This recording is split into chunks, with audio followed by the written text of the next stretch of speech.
じゃあ、和也と結構、いろんな、りんたろうくんについて、結構喋ったやと思うんやけど、今回俺と喋るのは海外じゃ、ほんまにありえへんなっていう日本の、そういう、厳しすぎるサッカー文化。やっぱ日本の、りんたろうくんって結構日本の部活を、いつから始めたんですか、サッカー。サッカー小3か小4かな。南アフリカのワールドカップで、ウッチーがイケメンやったのを見て、おかんが。イケメンやったっすね。まあ一応俺みんなの前ではホンダのフリーキックに憧れてるとか言ってるけど、ほんまは、無回転の。そうそう、ほんまは、おかんがウッチーにハマって、イケメンやからウッチー、もうやりーみたいな。俺めっちゃ野球やりたかったんやけど、それで始めた。そんな感じでサッカー始めたんですね。そうそう、小3、小4か。でも結構比べると結構遅いですよね。遅いと思うよ、多分。そうですよね。結構遅いと思う。じゃあでも小学校、中学校、高校、大学と日本でずっとサッカーやってきて、でやっぱり日本ってカナダ来て思うと思うんですけど、やっぱり違うじゃないですか、厳しさというか、その人との関わり方とかも全然違うと思うんですけど、でそのことについて今日話していきたいなって思ってて、でまずこれほんまに海外ではほとんどありえへんと思うんですけど、日本の上下関係とか、やっぱり結構強豪の高校行ってたじゃないですか。やっぱ強豪になるごとにやっぱすごいと思うんですよ、上下関係とか。そのことについてちょっと気になるなって思ってて、なんか結構すごいなって思ったこととかあったっすか？周りではありえへんような。あったよ、なんか俺が高校1年生の時、中学校の時は俺クラブチームやから、あんまりその上下関係とか。クラブチームあんまないですよね。上の人と関わることもないし、高校は、あれやったな、なんかこう、まあ、高校1年3年1年2年3年か全員こうグラウンドのテントとか集合してもなんか言われてたのは、いやそれは3年生が1年なんか笑ったらあかんみたいに言ってたな。なんか笑ったら怒られるんですか？笑ったら怒られるみたいな。いやなんか芝生みたいに言ってる人もいたし、いやそれはその3年生の、意地悪やと思うねんけど、でもなんか1年生やから分からんやん、もうそんな入りたてやから、ノリがね。だから笑ったらあかんねやみたいな、えぐいとこ来たなみたいな思ってた。でほんまに笑わへんようにしてた、みんなで我慢してた。怖いな。ほんで俺が高1の時の高3の時ってほんま全国大会も行ったし、結構ほんまにサッカーもすごいし、だからそういう人ってなんか余計怖く感じてたかも。わかる。なんか怖いもん、顔怖いもん。そうなんかもういってんのよ顔が。いってるっすね。怖かった。まだなんかあとはこれ上下関係っていうか、今思うとただのわがままやけど、俺らはもうデコボコの土のグラウンドやって。日本土のグラウンド多いっすよね。カナダとかみんな芝でやってるけど、日本ずっと土で雨の中でも。だからこっち来たらめっちゃええなと思うな。カナダのサッカー環境めっちゃいい。めっちゃええ。ただで芝生のコイン使えるしな。使えるっす。もうそんな日本じゃありえへんすよね。ありえお金払わなあかんし。金払って借りなあかんもん。高いし、ほんで。高いほんま高い。デコボコの土の上でいっぱい練習してね。高校のグラウンドも土のグラウンドやったんですか？で高3になるときに芝生に変わった。その学校がもうリノベートしたみたいな。そうめっちゃいいですね。そうだからそれまでみんななんていうの、デコボコすぎて多分その自分の問題というよりかはグラウンドの問題でみんな足首捻挫してたな。もうデコボコすぎて。いや穴開いてんねん、ほんまに。開いてる？ほんまに穴開いてんねん。そんな強豪校のグラウンドが？ほんまに穴開いてんねん。だからそこで俺の中やつかそこでばっかり捻挫してるやつおったらそこのピンポイントでもう足サイボーグみたいなやついた。マジで。いや危ないっすね。おった。でも日本って結構そういうの多くないですか？土のグラウンドとか多いな。今でこそ多分今増えたらしいですね、やっぱりね。思うけど多いな。めっちゃ多いんちゃう？土。で次はなんか結構ほんまに俺とかこれ思い出すだけでだいぶトラウマなんですけど、なんか忘れ物とか遅刻とかしたら日本バリ走らされないですか？あるほんまにある。高校であったっすか？あったよ、もちろん。そんなんいっぱいあるけど、こっちのやつら平気で遅れてくんのにな。めっちゃ遅れるっすよね。練習めっちゃ遅れてくるやつおるっすよね。めっちゃ遅れてくるのにな。遅れてきたのにバリバリなヘッドホンしてな、えいみたいな感じやん。俺好きっすけどね、あの感じ。こっちに慣れてたらそう慣れてたら確かにあるよ。遅刻とかは俺らでもやっぱ許されへんかったから、遅刻とかやっぱなかったかな。もう厳しすぎて。そうでもやっぱり遅刻したら走らされてたと思うよ、確実に。忘れ物なんか1年生の時に、俺ら1年生の最初はしばらくの間は真っ白の T シャツに俺やったら土谷凛太郎ってうわーこう前後ろで見たことあるそれ名前 T シャツ名前 T シャツ生 T って言うねんけど通称それで1年生は練習やねんへー最初みんな先輩にもやしコーチにも名前覚えてもらわなあかんからもうユニフォームも着させてもらえないんですか？そうなんかもう練習着がそれやねんでそれを初回の練習でみんな着てきてねって言われてる時に、俺ら忘れてん普通全員に滝川にって書いとかっこいい練習着着たかったんか全員揃えて赤の滝にの練習着着ていってもってやばいないぞみたいななった時にコーチに怒られて、まあ、学校の大外っていうかなを外回りを25周20周25周みたいな言われて多分それ多分まあハーフマラソンくらいはあんねんか忘れ物で走ったって言ったらその思い出があるかな。いやーなんかやらかした瞬間走りっすもんね日本って、そういう感じなんか罰走の文化はあるかなペナルティーで走るみたいなでしかもなんか結構俺のチームはそうやったんですけど一人忘れたら全員で走るんですよこれもめっちゃ日本じゃないですか。いやそれも連帯責任そう連帯責任だからそれで言うと俺らが高1の時とかに俺 B チームやってんけど高1の時その時になんかこう高1高2高3俺やん B チームでも、でなんかそのテスト期間に赤点一人でも取ったら全員で走るからみたいな言われて、まあ俺別にそんな赤点をめっちゃ取るようなタイプではないからあれやけど誰か確かに赤点取ってたな3年生怒ってたと思うで。いやそれも多分こっちでなかなかないことやと思う。なんか俺もなんかこれ日本の部活の制度で結構多いと思うんですけど、なんか俺のところはもうなんか夏休みとか入ってで練習とか試合とかあるじゃないですか、でも宿題を出さないと宿題全部終わらして出さないとなんか試合に出さへんみたいな。こっちの高校？いや違う日本のクラブチームでもう中学の頃とかそうもうだから夏休み入った瞬間めっちゃ宿題してで出して OK もらったらやっと試合出れるみたいな、なるほどな。そういうのとかめっちゃあったですね。で多分高校とかやったら多分赤点になってくるんですかね。そうやと思う。そうやろな。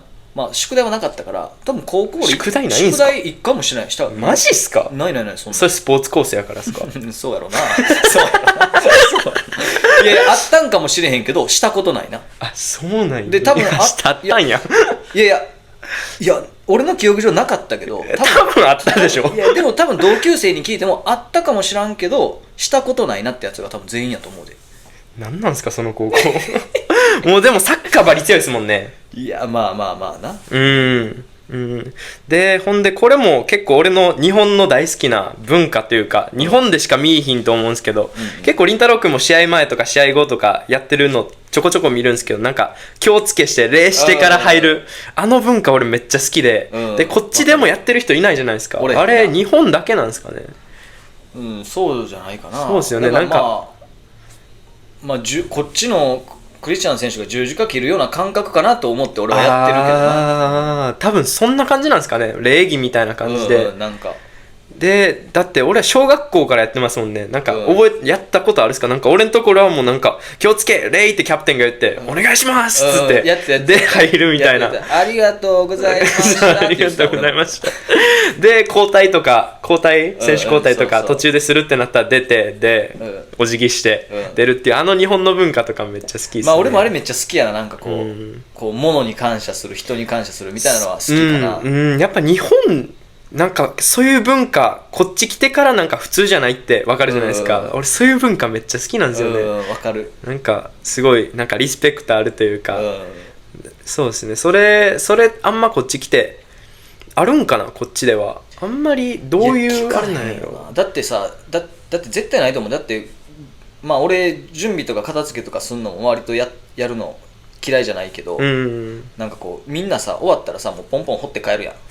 なんかそのなんていうのこっちはなんかマネージャーが仕事としておるから、もうその人がお金もらえたらその人がやりましょうみたいな気がする。例えば映画館もさポップコーン散らかったまま別に帰れるみたいなあのノリなんちゃうかなと思ってる。なんかそれこそ前のカタールのワールドカップで、なんか日本のロッカールームだけがめっちゃ綺麗にで出てったみたいなんで、それですごい海外のメディアとかにも撮られてて、ああいうのめっちゃ素敵やなって思うんですよね。なんかああいうのいいな。ああいうのはだからこっち来たからって全部なんか染まらなあかんわけでもないから。いやほんまにそうです。なんか日本人の精神としてそういうのはなんかこ持ち続けたいなとは思うな、こっちどこでサッカーするにしても大事なものは変わらへんというか。いやほんまにその通りですね。で、次なんかやっぱりカナダと日本でとかいろんな国でサッカーしてきたと思うんですけど、なんか俺やったらなんか違うなって思ったのは、なんかカナダの選手めっちゃ足出てこうへんすか、ボールキープしてるとき。なんかあんま日本で感じないんですけど、確かにそれはあるかも。なんかキープしてるときなんか出てこんすか、後ろから。長ないっすか。確かになんか自分が思ってるより取られるかも。わかる。なんかそんな感じでなんか違いとかあるっすか、なんか日本とカナダ。なんか多分それ俺思うのは守備の仕方が若干ちゃうというか、違うと思う。そういうことともなんかこう、まあ日本もその日本代表とか J1 とかってなったらちゃうと思うんやけど、なんかまずその日本ミスしたくないからさ、あんまその取りに行きましょうというよりかは抜かれない前提で守備した上で取りましょうみたいな感じを、こっちはもう取っちゃいましょうみたいな感じやから、割とガンガン足伸ばして取りに来るみたいな感じや。だから逆にドリブルいけるときはスルッと抜けたりするし、逆に食いついてきてるからみたいな。そうなんかその感じなんちゃうかなと思う。やっぱりなんか日本おるときとカナダおるときでちょっとプレースタイル変わったりします？なんかやっぱりこっちやったら俺ボランチやからさ、サイドに速い選手とか仕掛けるのが大好きみたいな選手がおるから。いっぱいおるっすね、こっちね。そう黒人系でさだからもうなんかあんまり細かく中で繋がんでも簡単にサイド散らしたらもうそいつやってくれるなみたいな、でそいつらが抜いてくれたらさ、俺にもアシストついたりするしさ。そうっすね。だからなんか簡単に振ってまおうかなみたいなのとかはある。あとはさっき言ったその守備、こう思いっきり前向きに奪いに行く守備っていうのは適用しきれてないなって自分では今思うけど、それはまあ適用しなあかんなと思うかな。やっぱりなんかでもなんか俺結構日本でやってる時なんかこっちファール取られやすないっすか？それはある。なんか俺日本の感覚でもう後ろからガン行く時とかあるんですよ。でもそしたらすぐファールみたいな。でも日本ってなんか日本の部活とか俺中学とかで終わってるんですけど、なんかあんま詳しくは分かんないですけど、全然後ろからガーン行ってもあんまファール取られないんですよ。笛吹いてくれへんもんな。笛吹いてくれへんですよね日本ね。なんか審判緊張してんのかなみたいな。確かに。いや確かにそれなんでなの、あんま考えたことないけど。でも感じたことあります？ある。なんか確かに。この間の試合とかでもなんかこうなんか自分の得意な取り方みたいなのあんねんけど、それやってファールって言われたから、だいぶきついなみたいな。そうなんか結構カナダ来てからファール取られやすくなった気がするというか。確かにな。あとこけんのもうまいんちゃう？こけんのうまいっす。日本人こけんやん。こけへん、我慢するやん。そう。あれよくないんかもな。あれなんかね、俺なんか強がってる感じで好きっすけど、なんかなんかプライドなんすかね。いやでも確かにあると思うで、なんかそのとこでファールもらうとかも、あれも一つのスキル。いやほんまにその通りですね。それはあるかもしれんな。だからここでこけてちょっと休もうみたいなのも、スキルといえばスキルやん、それは。いやほんまそうですよ。なんかずっと座ってる子とかいますもんね、こっちとかね。ほんま。で日本とかあんまり見ないっすよね。なんかそこまで。それこそやったら怒られてたと思う、多分高校とかで。そんなにコーチとかコロンやってたら、ネイマールみたいにしてたら、監督とかに。いやなんか俺日本でサッカーやっててめっちゃ思うんが、俺なんかやっぱ試合出たいじゃないですか。でちょっとガン当たられてで足痛いなって思ってても、足引きずった瞬間交代されるじゃないですか。だからもうめっちゃ強がっても普通な感じで走ったりして、めっちゃ痛いのに、ただなんかそれを多分もう小学校からずっとやってるんですよ。もうこう監督の目伺いながら、やめてみたいな、交代やめてみたいな。戦ってる相手コーチと監督みたいな。そうなんか相手と戦ってるというよりかはもうなんかずっとコーチとか監督と、わかる。ちょっと目見つつみたいな。それはあったな。もうめっちゃあったで、やっぱそんなん。俺も高校の時も怖いしな、監督怒られたくはないし変えられたくもないから、それで言うとこっちはそんなんないよな、あんまりないっすね。もう痛かったらもう交代でも全然いいみたいな、多分メンタリティも結構違うんですかね。と思うけどな。その方がそれもいいも悪いもあるな。そうですね。こんな感じでまたね、多分りんたろうくんの話聞きたい人いっぱいおるかもしれないんで、ほんまにコメントにバン書いてくれたらね、またりんたろうくんの次回出てもらったりもすると思うんで、今回は15分ぐらいきっちりやったということで、ありがとうございました。ありがとうございました。